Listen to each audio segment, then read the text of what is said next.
Bonjour les amis, bienvenue à la chaîne Les Astres disent, ici Zénab Slim. Dans cette vidéo, je vous présente quelques prévisions et conseils pour la dernière semaine du mois de juin, soit la semaine du 24 au 30 juin 2019. D'abord, j'aimerais souhaiter la bienvenue aux nouveaux abonnés de la chaîne et aussi demander aux amis qui consultent mes vidéos à travers ma page Facebook de vous abonner directement à la chaîne, s'il vous plaît, pour la soutenir. Sachez que la continuation de la chaîne dépend grandement sur le nombre des abonnés, donc il serait grâce à vous si la chaîne continue à exister. Comme d'habitude, je commence par un préambule qui concerne tous les signes, donc les prévisions qui concernent tous les signes, qui nous concernent tous. Ensuite, je passe aux prévisions propres à chaque signe. Je commence par les événements significatifs de cette semaine. Lundi 24 juin, la Lune entre dans le Bélier. Mercredi 26 juin, Mercure entre dans le Lion. Jeudi 27 juin, la Lune entre en Taureau. Samedi 29 juin, la Lune entre dans les Gémeaux et va y rester jusqu'au lundi 1er juillet, 21h24 pour le Québec et donc mardi 3h24 pour l'Europe. Pour les emplacements des planètes, durant cette semaine, Vénus est dans les Gémeaux, Mars est dans le Cancer jusqu'au 1er juillet. Jupiter est à son domicile, le Sagittaire est rétrograde, Saturne est à son domicile Capricorne et rétrograde, Pluton est dans le Capricorne et rétrograde aussi, Uranus dans le Taureau, le Soleil dans le Cancer, Mercure est dans le Cancer et il restera jusqu'au 26 juin, puis entrera dans le Lion, Neptune est dans les Poissons et rétrograde. Donc, qu'est-ce que nous avons au menu cette semaine, chers amis? Je commence par le Soleil qui vient d'annoncer le début de l'été avec son entrée dans le Cancer. La saison des éclipses viendra à grands pas et commence par une éclipse solaire le 2 juillet en Cancer aussi, et dont on va parler en détail prochainement. Cette semaine, nous avons aussi, dès le début de la semaine, en fait, Vénus qui fait toujours ce T-carré avec Neptune et elle oppose aussi Jupiter. Donc, Vénus influence, comme nous savons tous, l'argent, le luxe et tout ce qui a de la valeur dans notre vie, incluant même notre estime de nous-mêmes.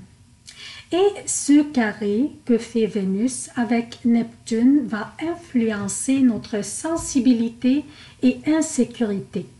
Nous nous sentirions très sensibles à propos des regards des autres et on ferait face à des défis qui concernent soit notre argent ou notre estime de nous-mêmes.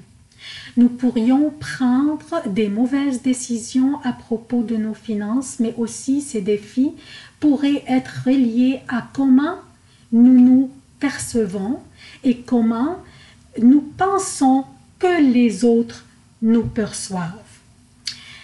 Neptune représente l'évasion dans l'irréel, l'impressionnabilité, les rêveries, le virtuel et l'illusion, et il est chez lui dans les Poissons.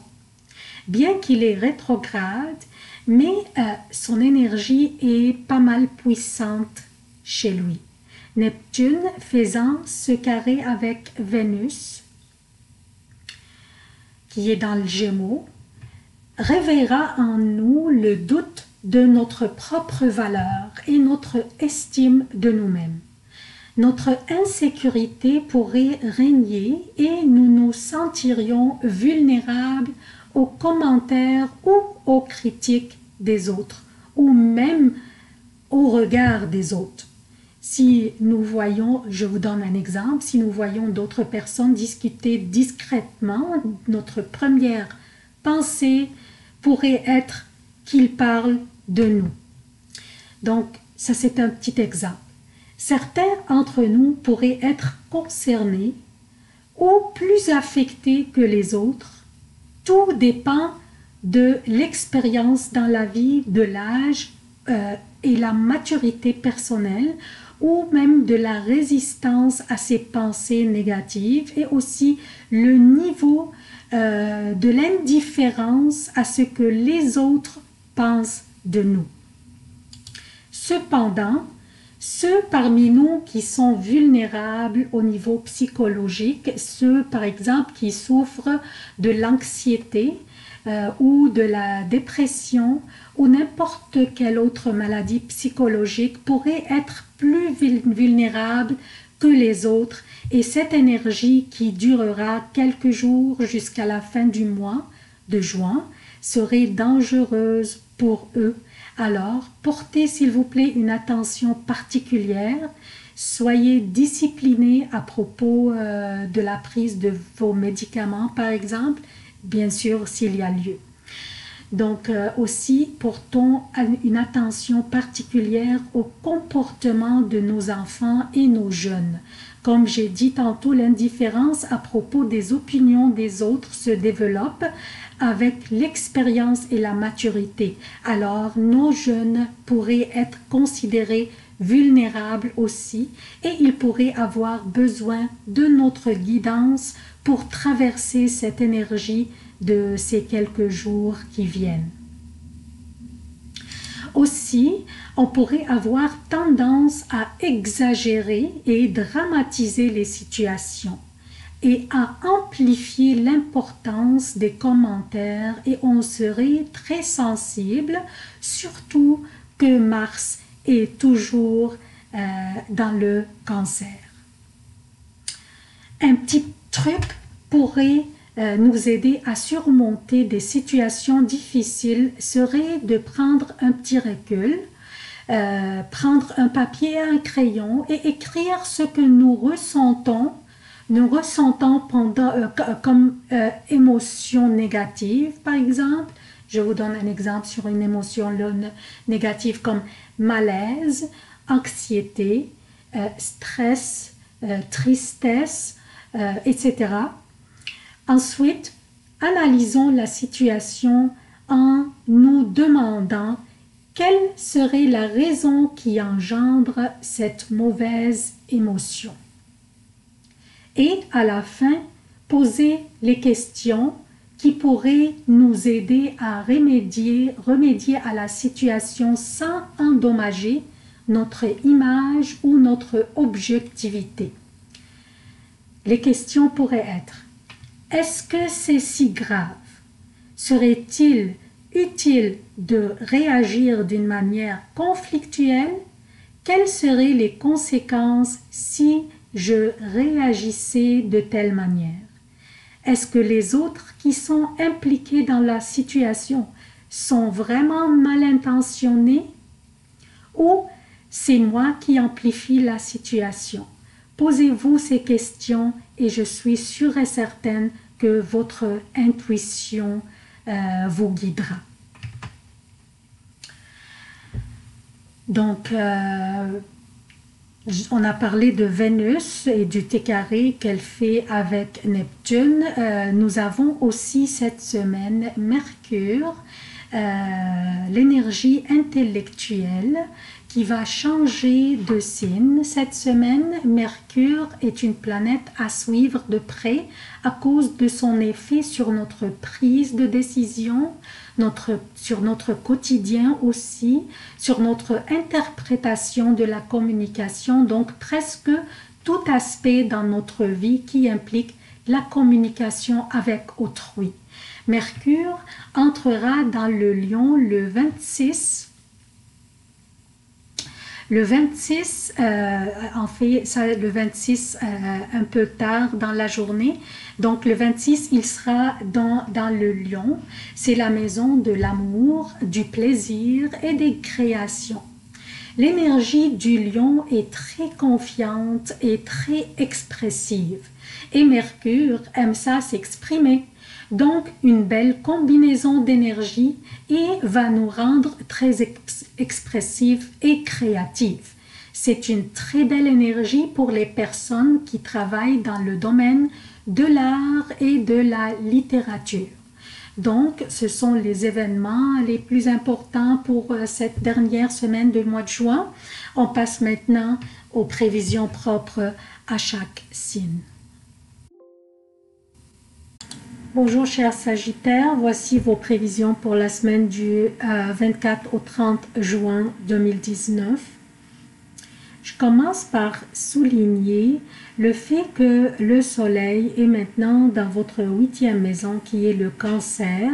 La 8e maison, c'est la maison qui correspond aux réconciliations, aux compromis, aux dépenses sur les taxes, sur les procès dans les tribunaux, les dépenses aussi sur des soins médicaux, des procédures administratives gouvernementales.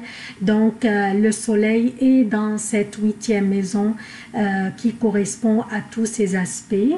Et aussi, pour les prévisions, lundi, la lune passe la journée dans les poissons, votre 4e maison qui correspond à votre famille et votre foyer.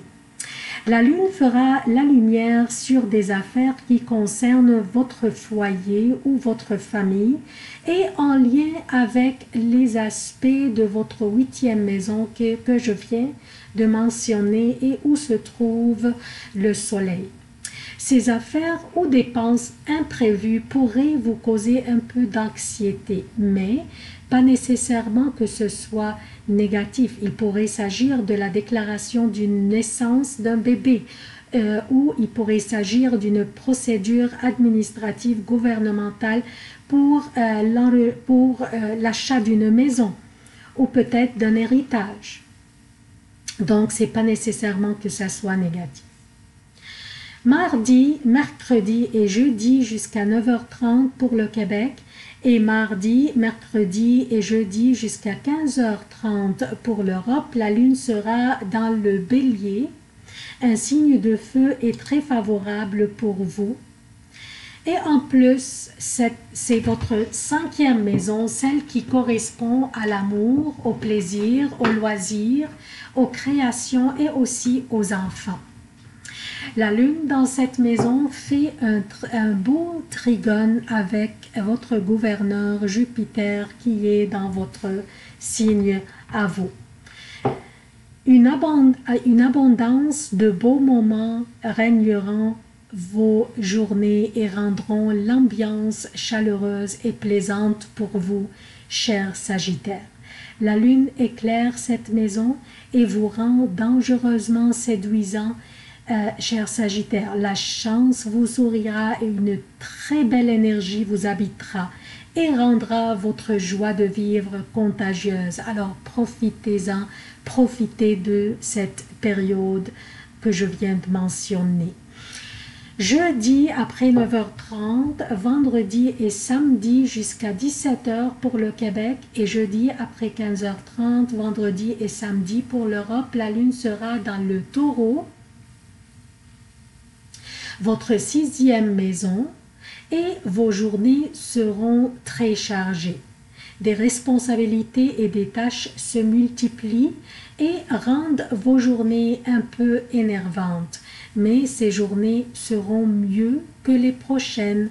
Alors ne reportez aucune tâche aux prochaines journées, car elles seront plus délicates, encore plus délicates. Je parle de samedi, après 17h, dimanche et lundi, 1er juillet pour le Québec, et dimanche et lundi pour l'Europe, la lune sera dans les Gémeaux et elle vous oppose. Les Gémeaux, c'est votre 7e maison, celle qui correspond aux relations personnelles et professionnelles. Vénus est aussi dans cette maison, opposant Jupiter dans votre signe. Durant ces journées, vous serez invité peut-être à faire vos preuves. Vos accomplissements pourraient être mis en cause. soit par un partenaire personnel ou professionnel. Donc, patientez et ne réagissez pas brusquement ou agressivement, car vos relations sont en jeu. C'est tout ce que j'ai pour vous, chers Sagittaires. Je vous demande votre soutien de la chaîne. Abonnez-vous, activez les notifications, aimez, commentez, partagez les vidéos. Merci d'avoir consulté cette vidéo. Je vous aime beaucoup. À la prochaine.